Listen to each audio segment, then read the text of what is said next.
Hello, everybody. This is Dean Bell with Dean Kevin and Jeremy. This is the Kevin, the Great Witness, the New Adventure Is series show with Kevin acting as the Great Witness and sharing his experiences with us. And as we listen, we will comment on them and see if we can all become more aware. So welcome, Kevin. Welcome, Jeremy. In this real side experience, I was with Gwen, my mother. Seems she was featuring a little more in my real side excursions around the time of the recounting of this experience. She wasn't a guide or anyone assuming her form for whatever reason they might wish to do so. With my real awareness discernment, I determined her to be the genuine individual. I was to infiltrate what at first seemed to be a very large school or college. Entry here was not easy. You had to provide all kinds of documents and references. I had the impression it was only the appearance of a college on the surface to the outside world, but you certainly could not apply to it as you might a normal standard educational centre. Almost like perhaps entry into a secret society of some kind. And it was rather a selective process to even get in the door. Anyway, I would wait in a corridor as Gwen went upstairs to seemingly grease the wheels, as it were, and ensure my infiltration went smoothly, as though she were maybe having to slip in a few files, details, put a few documents in place for my successful breach of the tight security measures here. And then another woman would enter the scene and gesture for me to join her at a desk, where she would review my various documents, etc. She was the individual then whose function it was to assess this material, and her decision would determine if you went any further or were shown the door. There were a number of errors on one of my forms. Seems a few answers had been left blank. All in all, not a very convincing document therefore. She would question me as to these glaring inadequacies in my details, and although my personal self panicked a little and didn't even know what was going on with this overall experience, let alone correct the details on a fake document, my real awareness could see how to correct or add the required information to satisfy this woman and allay her suspicions. But for some reason, I suddenly was unable to hear the woman's words any more. A curious phenomena you sometimes get when dialoguing with individuals on the real side for various reasons. Usually such an occurrence is due to your positioning in a place in life where it's more impressions, where nothing is actually spoken, and you have to read the exchange of what would on the physical normally be dialogue with your real awareness rather than hear it. A common experience when you encounter guides on the real side, for example. But what was causing my inability to here in this situation I'm uncertain. This raised the woman's suspicions further, and despite my being able to correct the form, I was denied, and it was demanded of me to leave. Perhaps I hadn't fully focused my awareness into this experience, wherever it was that it was featuring on the real side. For as we move through the psych realms of creation, we do make little adjustments as we transition the literal life levels, almost like making slight alterations to the tuning of a radio to pick up a certain channel or frequency.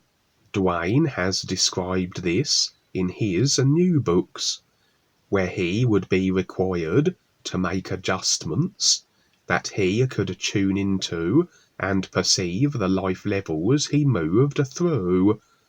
So perhaps here I hadn't fully adjusted my perceptual receivers for wherever I was.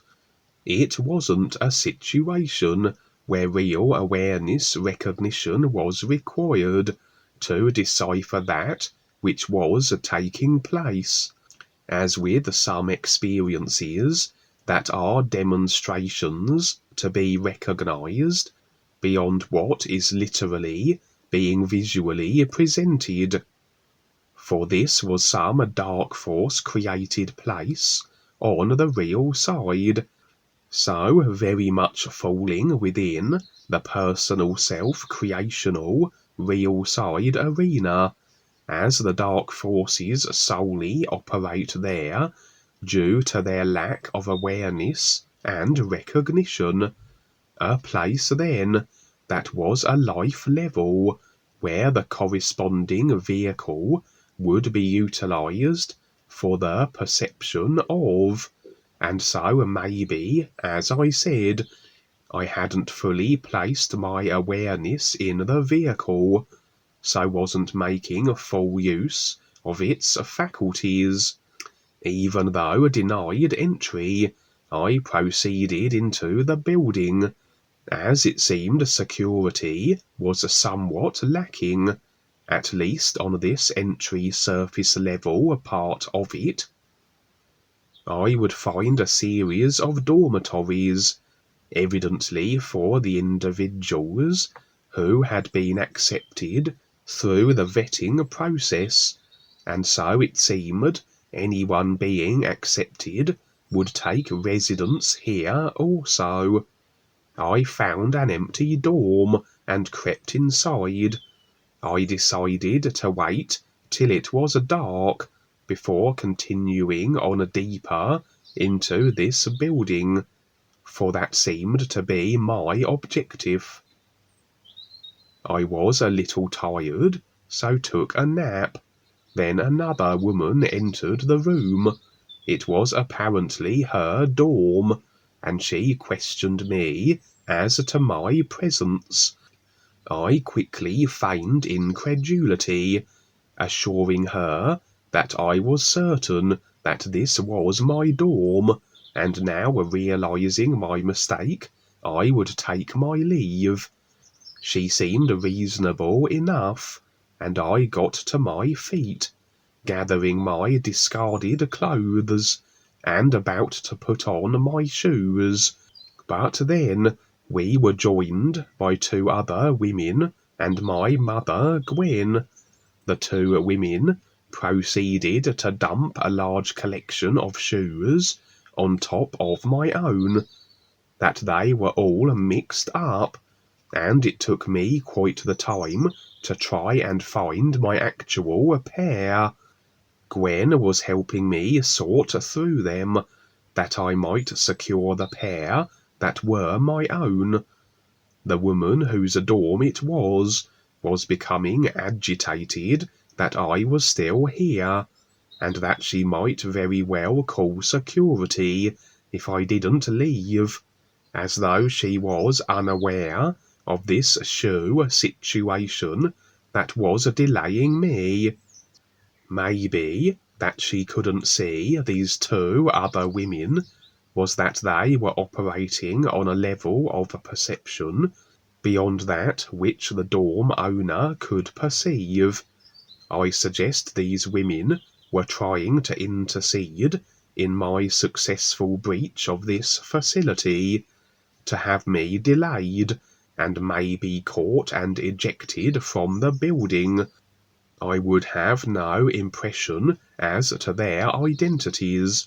They seemed very young in appearance, as was the dorm occupant. But appearance means little on the real side, and these two did seem to be deciding to be disruptive. The dorm dweller couldn't perceive my mother Gwen either, for similar perceptual lacking awareness reasons.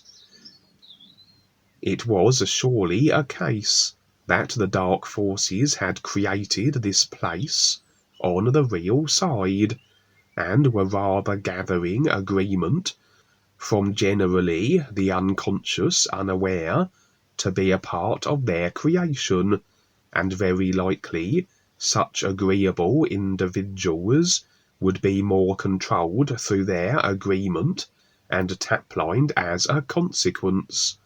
The dark forces always are setting up various created situations, and also what seem to be schooling centres and universities, as poor fabrications of the real universal universities that exist on the real side, and as people are ployed into attending and joining such dark force creations, or even just having their attention and focus claimed by them, so they are taplined through their agreements by the reptilians.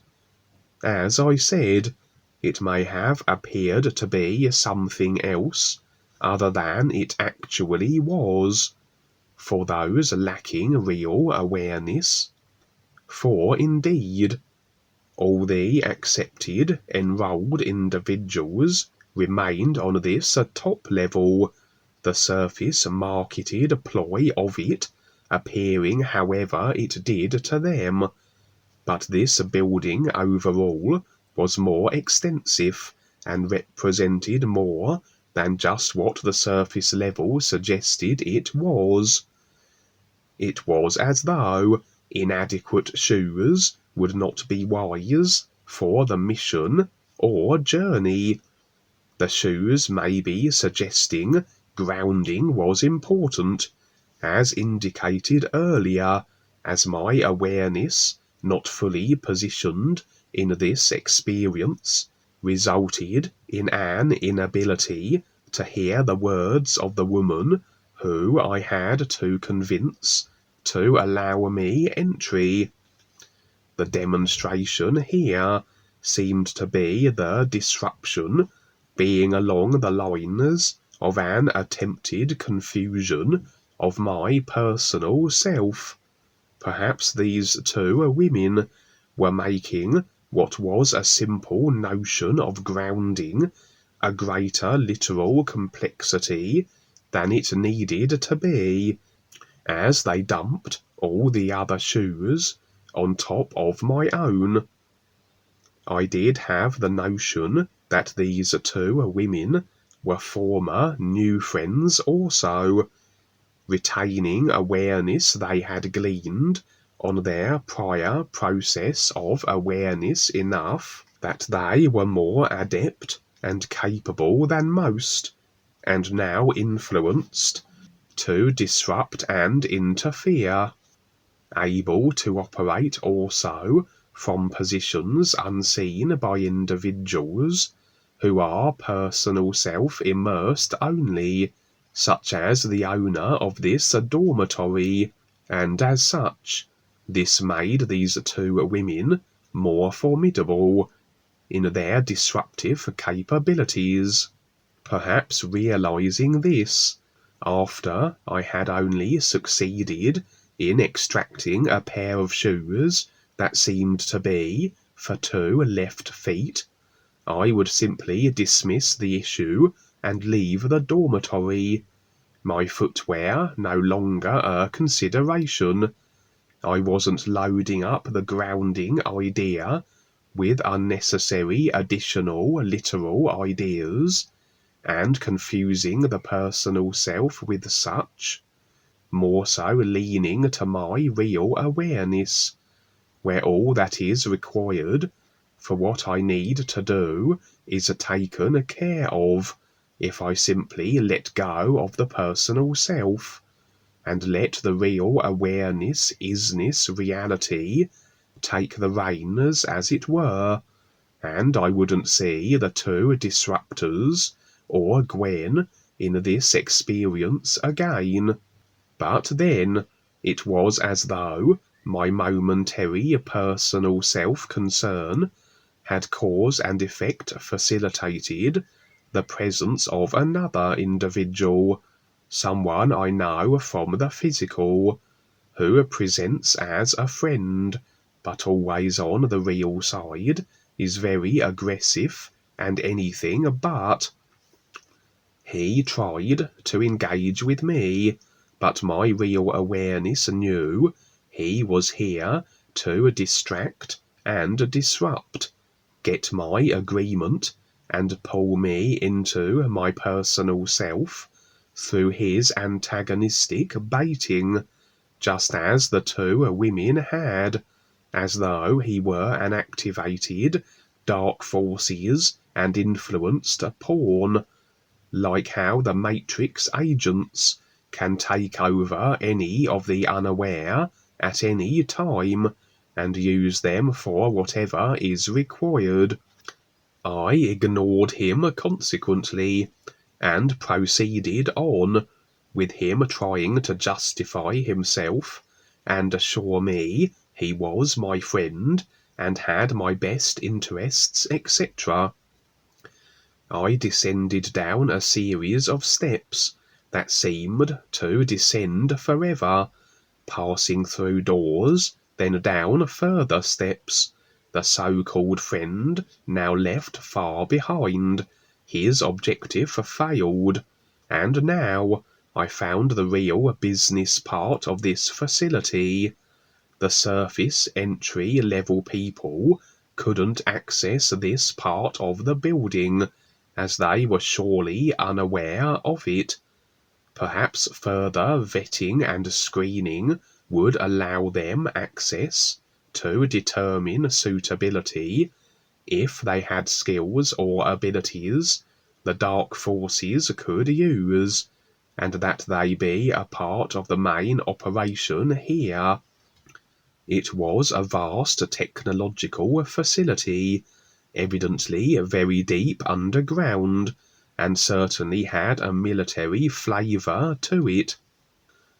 It reminded me a little of how the inside of the Death Star looked from the Star Wars movies, with all the uniformed officers and personnel wandering here and there. Seems my presence had gone unnoticed, though I was in plain sight. Very likely I had switched to a position in life beyond the recognitional and awareness range of the personnel here, far easier to navigate then through the facility unchallenged. My real awareness was leading my direction, so I just knew where to go and what to do, my personal self just along for the ride. The area I wanted to access now required higher security level clearance, but I saw a few officers with key cards in their possession, and as I watched, they would swipe them across panels in the doors that accessed further into the facility, and so I waited until an officer type swiped his card. and then I swiftly bolted to the door and grabbed it before it sealed shut again and slipped inside. Perhaps I could have just warped through the doors, but then this made it seem more like a James Bond adventure, even though I was beyond sight at this stage. I was now in a chamber.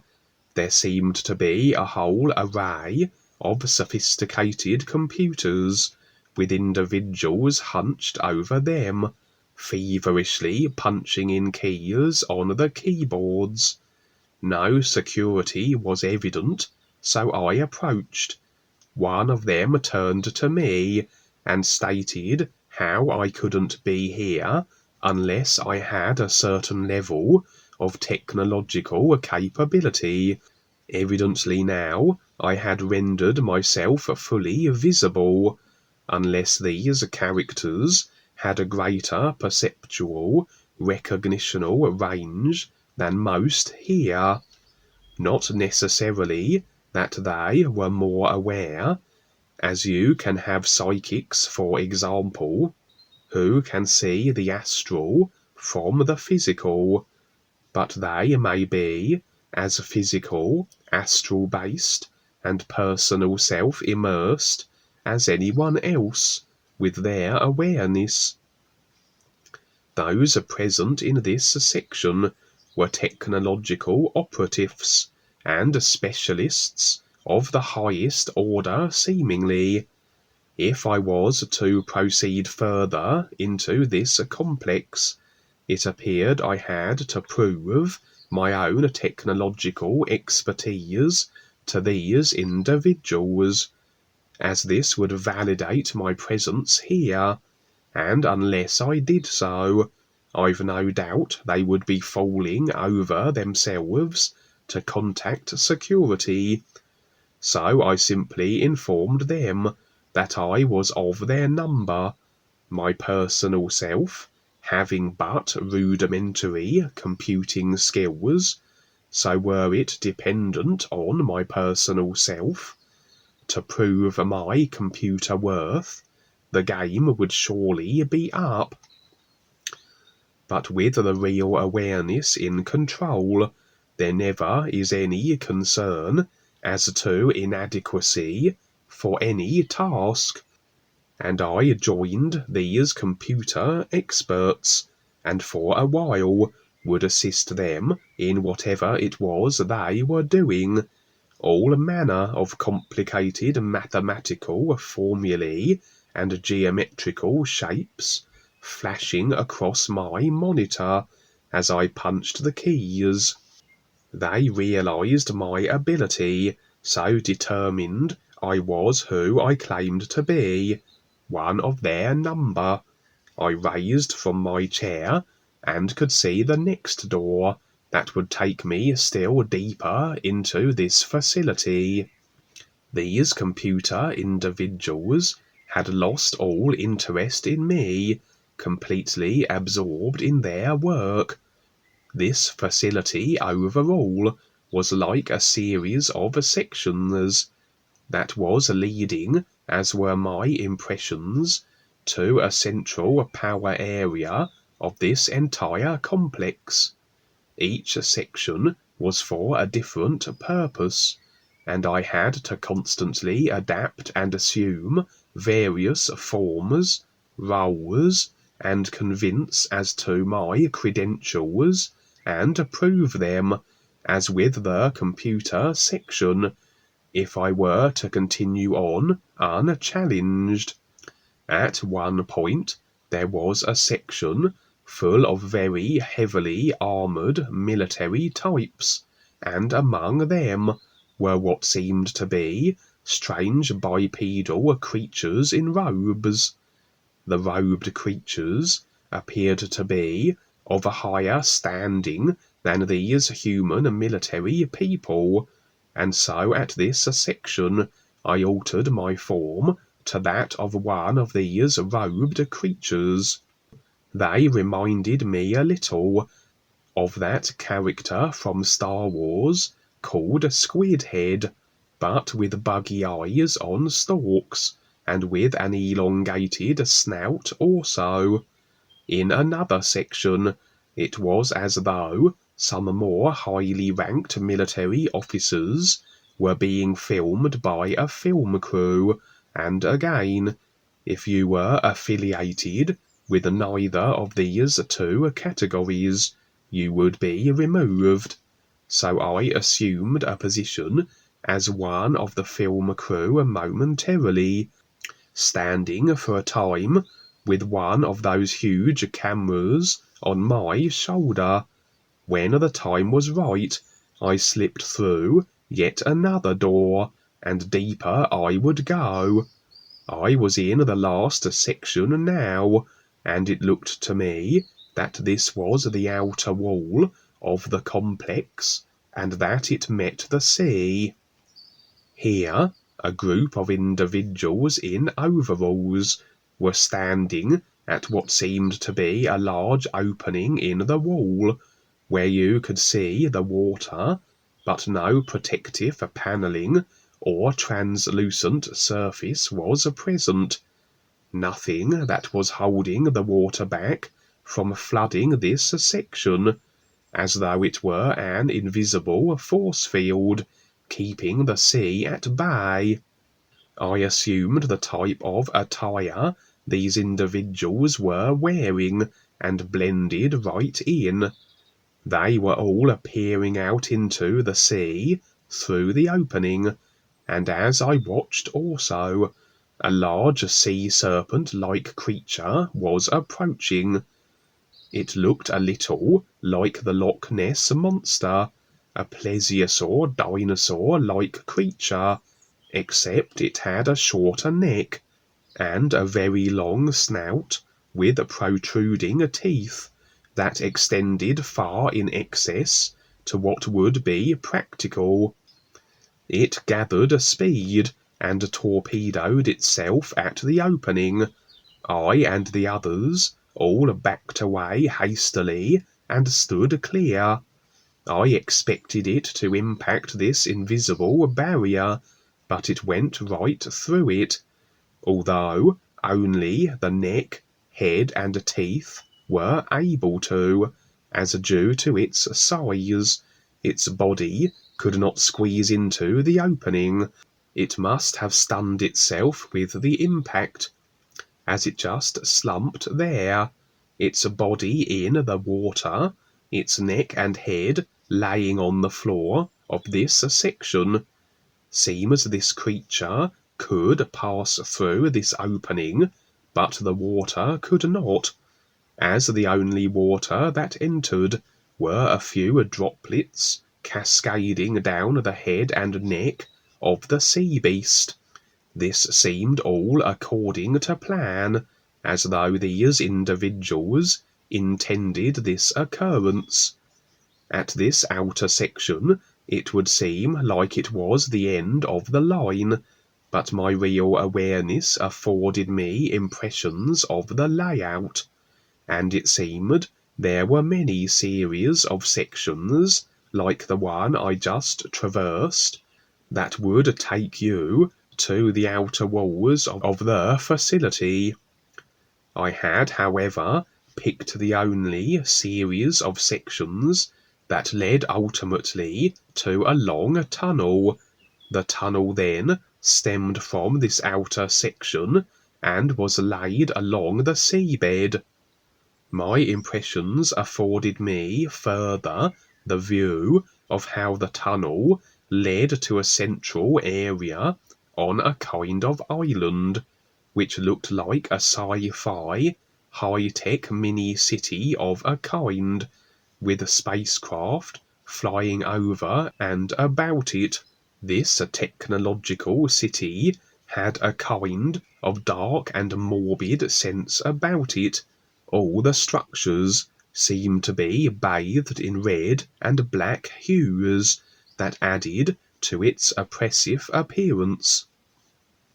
Here the experience would end, but this curious, dark, high-tech mini-city was my objective, There was a central power source there that fed into the city and this entire complex overall.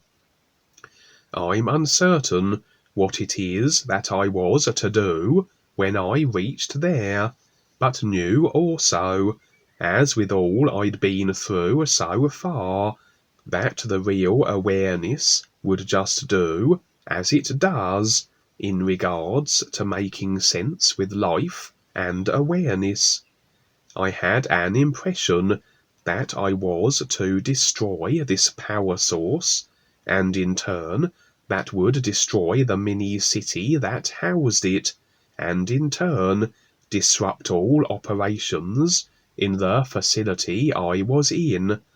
For very often on the real side, we see the inception of the various dark force plots and agendas as ideas before they become an actuality on the physical level. An actuality that requires agreement for them to be so, as everything starts on the real side as an idea, as an imagined idea, then a formulated thought, and on the real side then we can see these ideas already created as to what they will be if brought through to the physical, just as the universal ocean vessels and UNUversities are on the real side now, but the idea is through agreement to be able to bring them through to the physical. Interestingly, these ideas can be attacked on the real side, interfered with, and even destroyed, thus making it so that the bringing them through to the physical as a process is disrupted or curtailed. And very often then, it isn't that we are destroying dark force facilities on the real side, but more destroying the ideas of them that will help prevent them being so on the physical. And this would be the case here in this real side experience. Some dark force idea machination that represented nothing but control, as all their ideas generally are, and so becomes rather the task of dismantling their dark force ideas as they create them on the real side, and such activity is a constant, as we decide to participate in such, as real side dark force idea demolition men. And yes, everyone has the free will to create whatever they will, but it seems at this stage in the long simulator's history that the karma of most, if not all, the dark forces is due. They must now deal with their unenviable effects. But as they continue to overreach and extend themselves with further created distortion of control and destruction, the real guides and those agreeing to assist the guides have the liberty of being able to destroy their idea creations before they can be made so on the physical, and also throw continuous troublemakers into the phantom zone, a position where you can't create, you are just an unconscious essence, a position you would have simply earned and decided for yourself, based on the choices you have made that are nothing but restricting for awareness. Just as I was waking, I received a final thought form, a voice in my awareness. It stated that Stargate or Portal 9.60 had been activated or opened. I'd put a star on this experience and we could use it for our Netflix series. This would be a good episode. You going through the college and the chambers and all the different sections here to get to the ocean. And then finally to the, I guess the center, power center. It shows how we need to like, there's steps, there's procedures to go through. Most people think, you know, the spiritual area that it's just like believing in something or having faith in something, and it's kind of a overall idea, but actually there's steps to the process of wherever you want to go, becoming more aware in this case. So it just really shows how you went through the steps to get to the final area here and what you had to do. Change forms, kind of get, you know, mingle with or blend with the whatever was going on. It's just very interesting how you went through the process, how you went through your process. This would be really good for people to see. They say as a series, you know, as one of the episodes in our series. So I really mean you just star this one and we can use this one when we get our film studio up. So go ahead, Jeremy. Yeah, I wanted to comment on Kevin's experience that they were going to a city to get to sort of this central power supply. Just a couple, because I don't know if this experience of yours is recent or not, but just a couple nights ago, I had an experience where I was in a city with Paul and ReBISAR, and we were, as we were going to this building, we came into the building and it had these electric barriers, and these like zombies couldn't pass through these barriers. And I could, though. When I passed through, I saw Paul and ReBISAR standing with another individual that I didn't recognize. I didn't see their face. But what was impressed upon me was that we needed to get deeper into the building in order to restart the power supply. So I'm wondering if there's some relation there or not. But when did you have the experience, Kevin? Well, I'm systematically going through the galactic ones, so this will be again one of the very earlier ones. So we'll be talking about probably about sort of this time last year, I think. Yes, that's when I first came into the galactic group. I think it was March 2020. So yeah, it would have been about this time last year. At the beginning of the experience, did you have an intent? I didn't catch that. Did you know you were going to, I mean, in the end, you finally figured out what you were to do, but in the beginning, did you have any kind of idea? Well, it was one of those.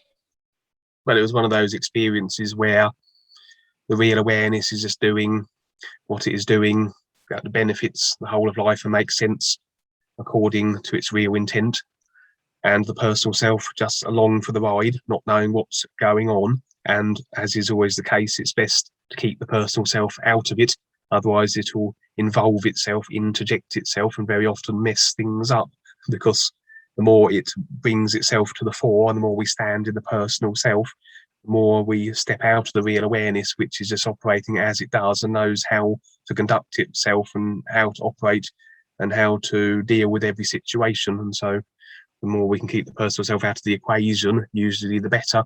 The ideal situation is the real awareness goes about what it does on the real side. The personal self just sits in the back seat, simply observes, wakes up in the morning, writes it all down, then reports it. And so I would have no intent other than the real intent, which would be the real awareness, which would be then what I was doing would in some way be beneficial for awareness and the whole of life, and make sense with the whole of life. Yeah. And like Gwen too, she could plop herself into your experience or into your physical life. You know, her real awareness knows she could be assisting in some way that she doesn't even know, her personal self doesn't know, but she's part of this experience apparently and part of your physical life. So these people show up for us to help support us along our way, and we support them. even unknowingly this happens. So it's interesting how life is and what shows up. You never know what's going to show up. Yeah, I mean, back then, and we're talking about a year ago, I think she had a little more intent where her real awareness and her own process was concerned, because originally she used to come on the UK Skypes with me and Peter, and then she was on there for a good maybe half a year or so. Then slowly her interest started to sort of decline, but by degrees and fractions. But even up until last year, she still had more of an interest than she does now. And now when I see her on the real side, it's more that she represents nothing, unfortunately, other than emotional attachments which need to be addressed and removed. And what she's doing now is very much personal, self-orientated, and she has no interest whatsoever in becoming more aware. And she's more or less said that to me when I've spoken to her as well. It's, like I said, she said no, she accepts that she's going to remain in creation. She has no interest in becoming more aware or recognising the is. And so by that very token, now you have to be aware now that individual, regardless of her being your parent or any friend that you may know, represents nothing than a potential tap lining agent and an anchor that can keep you restricted in cause and effect creation. And she may not be consciously aware that she may be being disruptive on the real side, but with any people who are personal self immersed only, they will very much be influenced to interfere, disrupt, and tap line people who are attempting to become more aware. And as I said, in that experience, the dark forces can literally activate individuals like in the Matrix. They can more or less take over them subtly, subliminally, subconsciously, program them and get them to act in the ways that would be most disruptive. And again, a lot of that will happen on the real side that the unaware, unconscious individual would not even be aware that they are doing. So, yeah.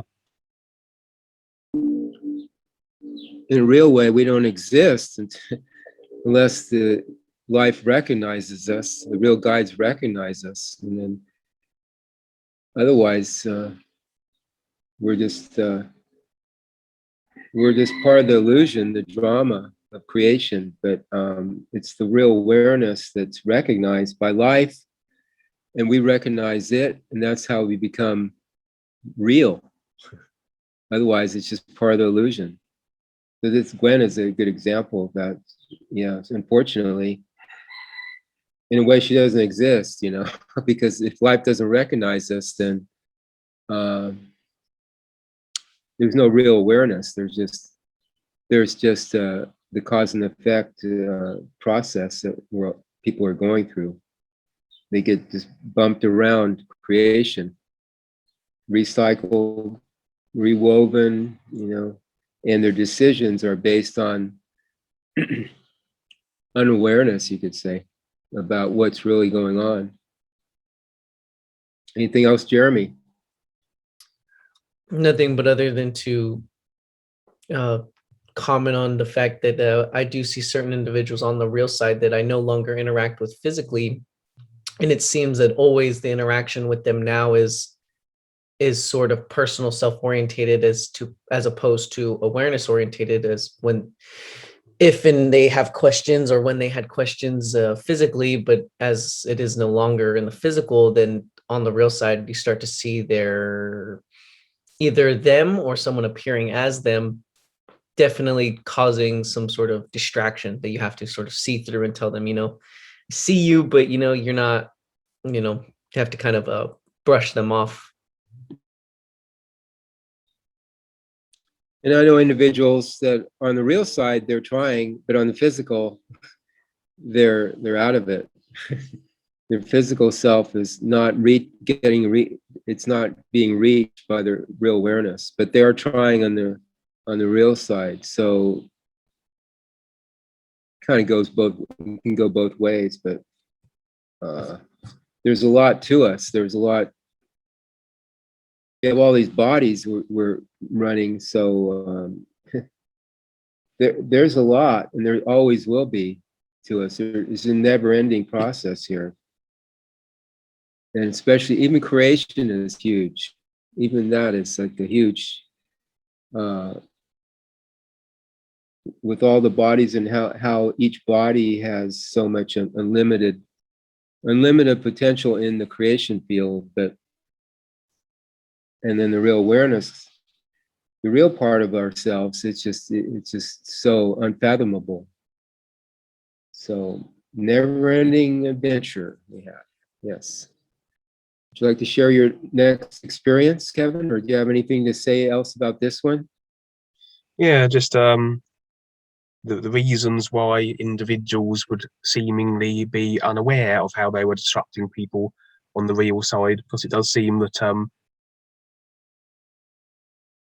individuals who are personally self-immersed, it's almost like they recognize the individuals who are becoming more aware and reaching for the real universes, and they get the sense of that, and it almost like disrupts and upsets a little personal self-comfort world that they've created for themselves.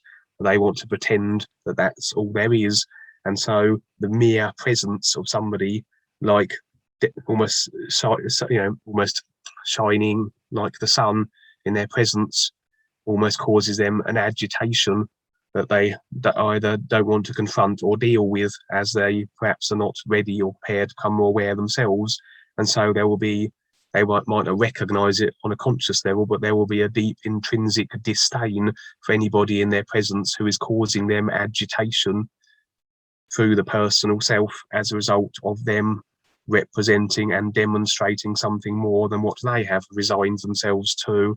And so even though then on the physical surface level they may seem to be very friendly, on the deeper parts of themselves that they don't recognize and are unconscious of, that will be played out with these scenarios on the real side then through the other parts of their created selves and on the other dimensions of themselves as them being disruptive, interfering, attacking us, or even on a subconscious level again quite readily agreeing to be utilized by the dark forces to attack us, or even quite content and agreeable to literally allow other people to tap line us through them. So I just wanted to add that. Yeah. And often Dwayne refers to himself as the most hated man on the planet. You think, yeah, it's some, the masters are like love, about love and everybody loves them. No, it's about agitation. He's bringing agitation to people, like you say. And people don't want to wake up. It's agitation time.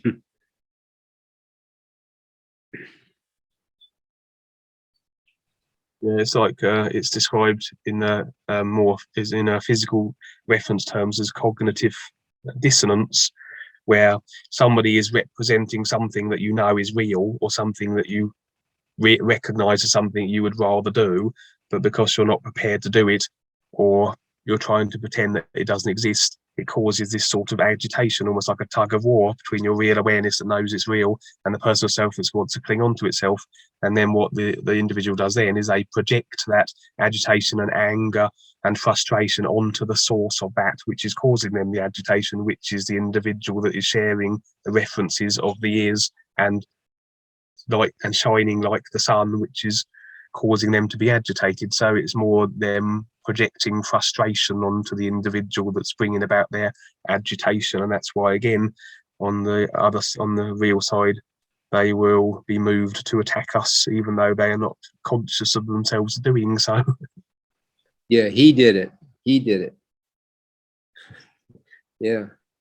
And the agitation is a big part of it. I remember what Dwayne said. He said, bother people, not like literally walk up to them and bother them. But what we do, it bothers people. But that agitation is necessary because it moves us out of what we've confined ourselves to, like Kevin said. Yeah, maybe I shouldn't be doing this, but sometimes I purposely do that to weed people out of my personal life environment. I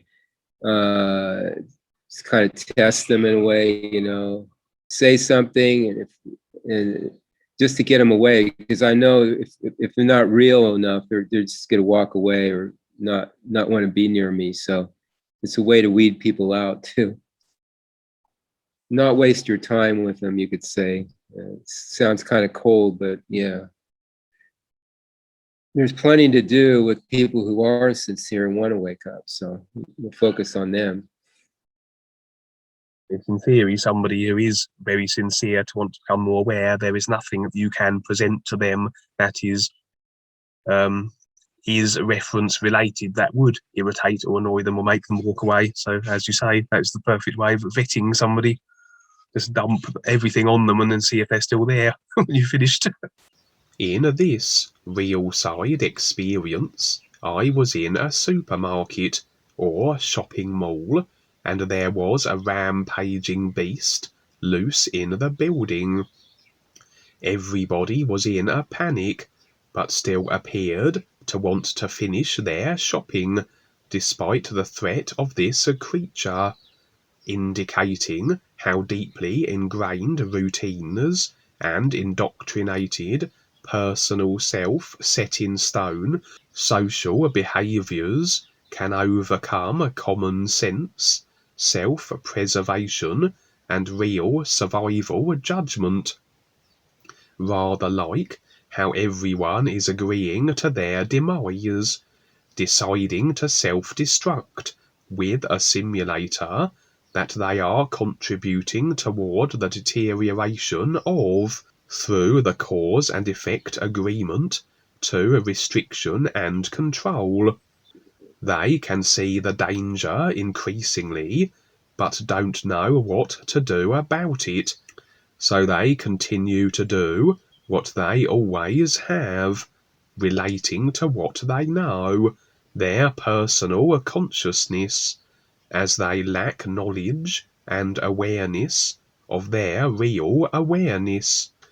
Along the lines, too, of what Dwayne has mentioned, that as things continue to deteriorate, unaware people are more inclined to continue to relate to what they do know, despite the world in continuing chaos around them.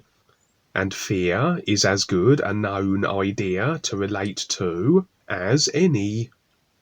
For people will prefer to relate to such an emotion that they know, that they are familiar with, than that which they don't, that which they are unaware of and can't recognize, such as their real awareness, their real intent, and the isness that their real awareness is a part of. And so this rampaging shop monster could be another demonstrational representation of agreement to the created personal self and creation, a social consciousness monster, and in particular a monster representing a specific emotion idea, that of fear, as this very much was a monster inducing fear in the individuals here, and an agreement to such, and to a creation overall, that will ultimately destroy these people as they remain locked into their self-convinced, self-decided, personal self-constructed bubbles.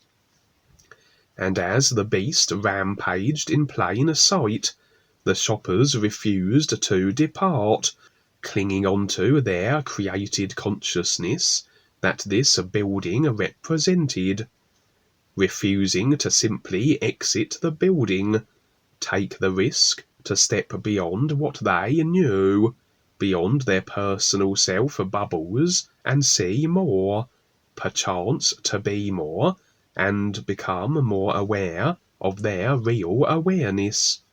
All too easy to remain in the presence of the created emotional idea of fear and pretend everything was okay.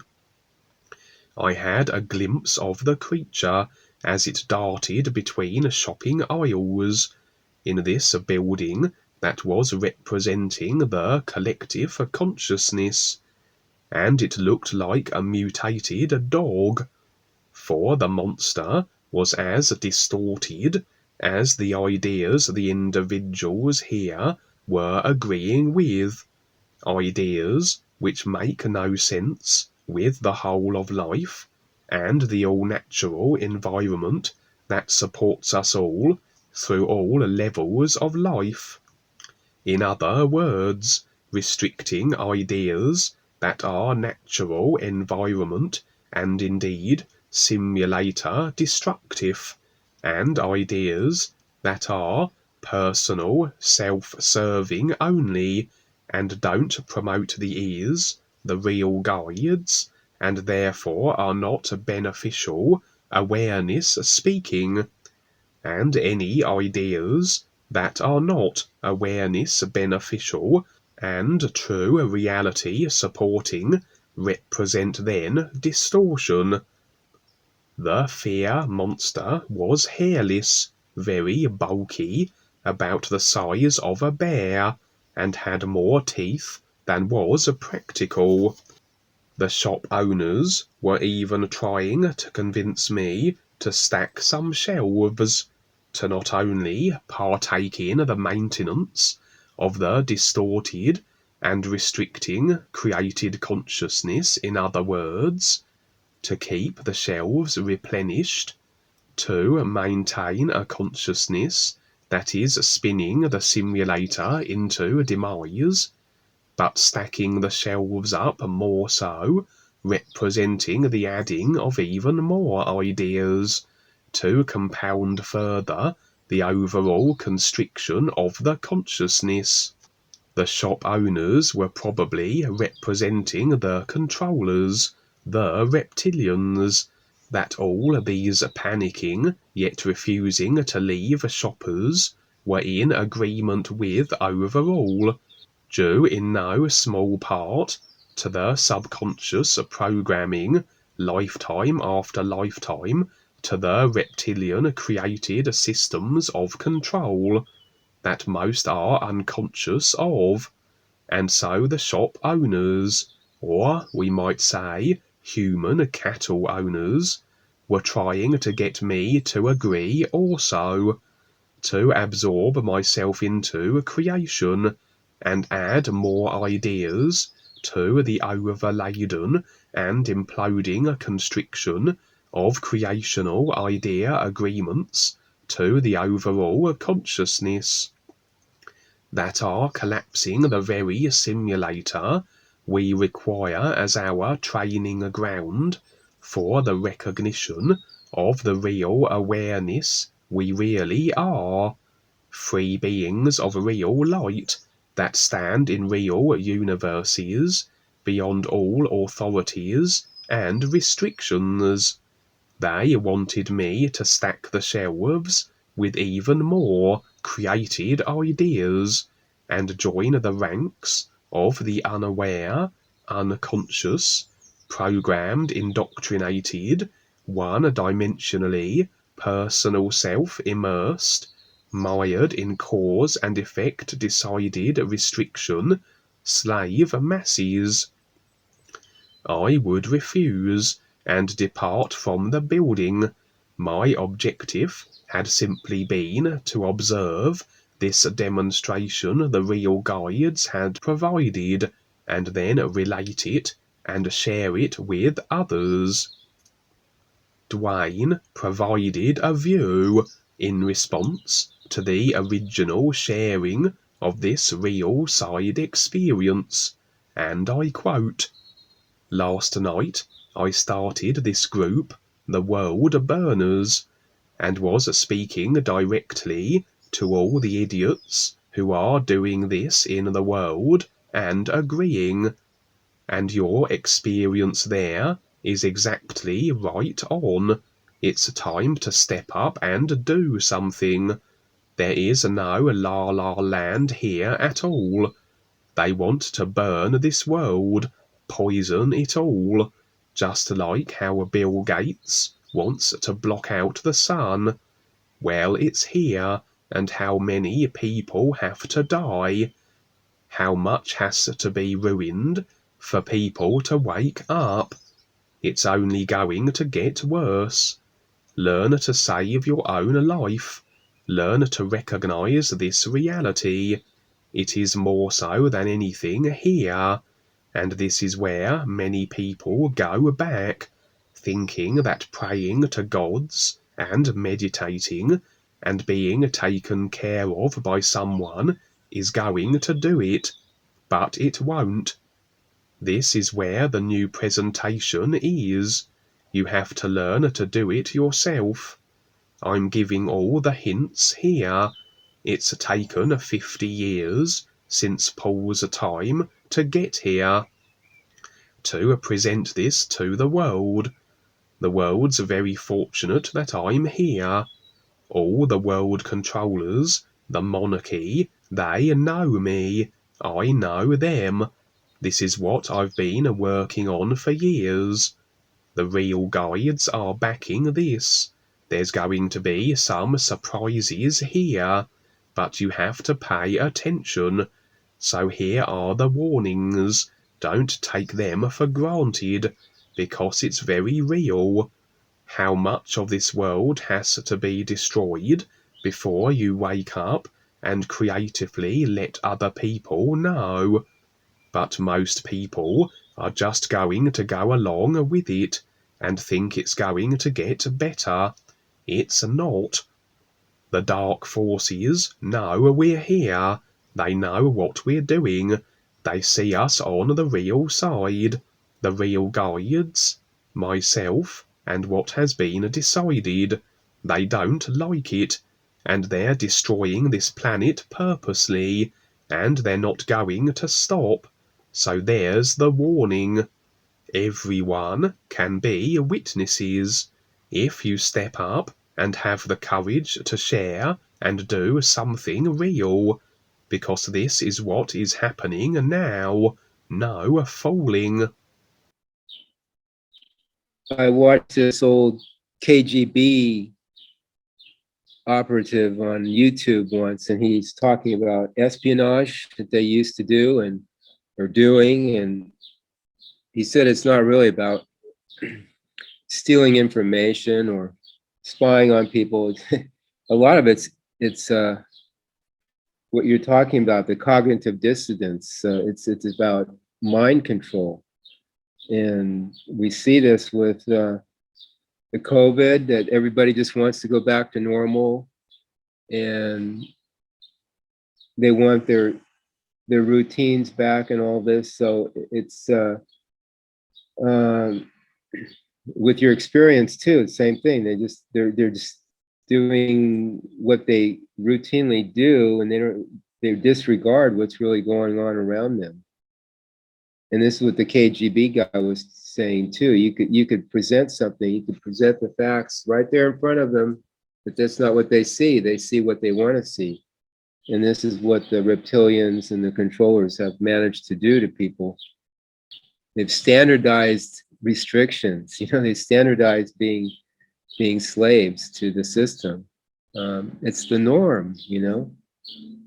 What's freedom? It's implied freedom that they've created. It's nothing like what it could be. Big, huge challenge for us all here. Yeah, it's a huge campaign, and you see it in the TV and the movies, how they've managed. I think I've said this before, how they managed to just make it so kind of simplistic and naive and kind of innocent, and now they move the movies into this, like, where everything's brutality and techie and cyber. They're moving us into this cyber world, and again, moving away from the natural environment, and just what is real is now unreal, and what is unreal is real. And that's kind of what they're doing. So we got lots to do here, guys. I just wanted to say that a lot of people do report seeing these huge rampaging creatures on the real side, and Dwayne has seen them himself. And he says very often they do represent the social consciousness in the various forms. And obviously, as you can imagine, as a simulator goes through its phases, as the overall consciousness becomes more compacted and restricted and compounded. These monsters of social consciousness, these, well, I suppose, monsters of the overall unconsciousness, that is the created consciousness of everyone in the simulators, they become bigger and mightier and more bloated. And there was an experience I shared, I think, on the other galactic thing, where I saw another, what could well be construed as a representation of a monster of the created consciousness, and it was a huge, hundreds of feet high, and it was bloated and fat. It looked as though it had, you know, it was completely swollen with all the created consciousness constriction that it represented. And then at the end, and then part of that experience as well, I also saw a little baby dinosaur. I mean, there were various views that I put forward for what that represented, but this was like one view, and it was almost as though that despite a simulator reset, it's like the essence of the people's sort of general intent seems to re-establish itself even in a new simulator. The controllers become controllers again, and like Dwayne says, the Callum God has been in that sort of character for simulator after simulator. And it's almost as though what was a huge bloated created consciousness monster then starts all over again in a new simulator as a tiny little baby, but it's still there almost as the created consciousness first comes to form. It is because it's in its infancy, so the representation would be the monster of social consciousness starting off very small. Then as the simulator continues and people make their cause and effect agreements and decisions to distortion and constriction, so the created consciousness representing monster grows and becomes big again. Then so it just goes through its cycles, and again it's just a representation and a demonstration, not a literal monster rampaging on the real side, although there can be such things as in thought forms and so on and so forth, and body types and what have you. But as a demonstration, that's very often what these huge monsters represent. So yeah. Yeah, and Paul he looked over his audience, and he saw in the early times of Ekankar as a little baby, little infant, you know, in the early times when he was starting his path. And then it grew. I see the new presentation may be in elementary school. I'm not sure, but it's just getting going too, what we're doing here. So it has a consciousness of its own that we've created, but it's still, I mean, we haven't even started barely. So we haven't even grown up to where, you know, it's maybe, you know, 8 years old or something, 6, 7, 8. There's so much potential here as we mature into the potential we have. And it all depends on certain things, which is, you know, mainly agreement. But, you know, thank you for the experience. Thank you for the experiences, Kevin. Great. And thank you, Jeremy, for your comments. So we'll end it here, and then we'll see you next Wednesday. Okay. NUUU.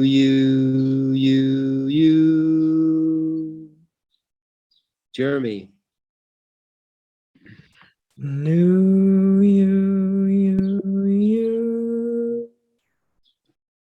Kevin. NUUU.